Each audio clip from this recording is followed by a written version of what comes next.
Now we're going to start talking about editing video. Editing video can be a pain in the butt, but that's mainly because if you edit the audio and like you cut something out, your video is going to be out of sync immediately. Like that can be the biggest problem with editing video is, you got to kind of use the raw audio because it needs to sync up. So, like, if you're getting out of ums and uhs, you can't do that in the video because it's going to be jump cuts. So, you're kind of screwed. Or, like, if you make a mistake and you got cut out a whole section and you got to reset, you might just have a jump cut. Something you can do about it. It is what it is. But from all of our videos, talking about Tarashuk videos, and even this video, this is all 100% edited by me. All the lower thirds done by me. And pretty much video editing for your podcast can be pretty basic. It's just graphics, lower thirds, cuts back and forth. Or whether it's a remote podcast, I have my audio graphics packages. It's like a loopable video. And I do cuts. I do all that in a program called vMix. And I edit it in Premiere. So there's stuff like that you can do for your podcast. Rendering is huge. Pretty much gives. Chris, how do you describe rendering? It's it pretty much just puts all the loose files where they need to be, and just makes it like if there's an graphics or anything, kind of smooths it out. It's like a buffer for your car. It does that. Basically, what happens is when you're rendering, what you're looking at is usually a low quality preview just to save computer resources. Mm-hmm. If you guys are old enough, think back to 240p YouTube video. Now we're at Charlie bit me. Now we're at 1080p and 4 and 5K, 8K. Crazy, clear, eye like vision like video. But what a video editing software does is it saves computer resources by when you're editing a low quality preview. Yeah. And as you're editing, it renders, or you can render it at the very end. I do it at the very end. At the very end. Like, and that's just red. Because it'll speed up the workflow. If you don't have a supercomputer, you're gonna need to, kind of use the low quality version, which is by default most programs. Yep. Even if you do have a good computer, just to speed things up. Video takes a lot of computer resources. Graphics card, all of these things. I think we talked about that a little bit.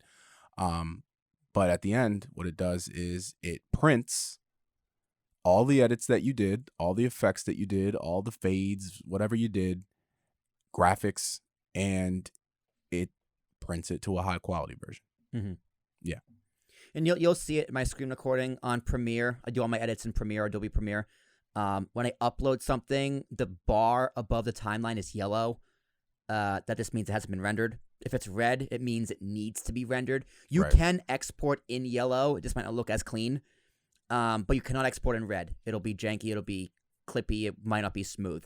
So there's certain effects I do. Like if I do color correction on a video, the timeline is going to be red, because it means it needs to be rendered, needs to be cleaned up in a high resolution in order to be exported. So you'll see all that. Rendering can take time. Like as Christian said, specs for your PC.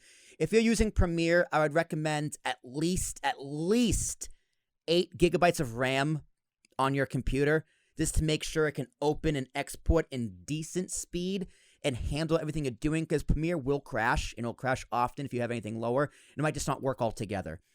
In terms of a processor, if you're using an Intel, probably like an i5.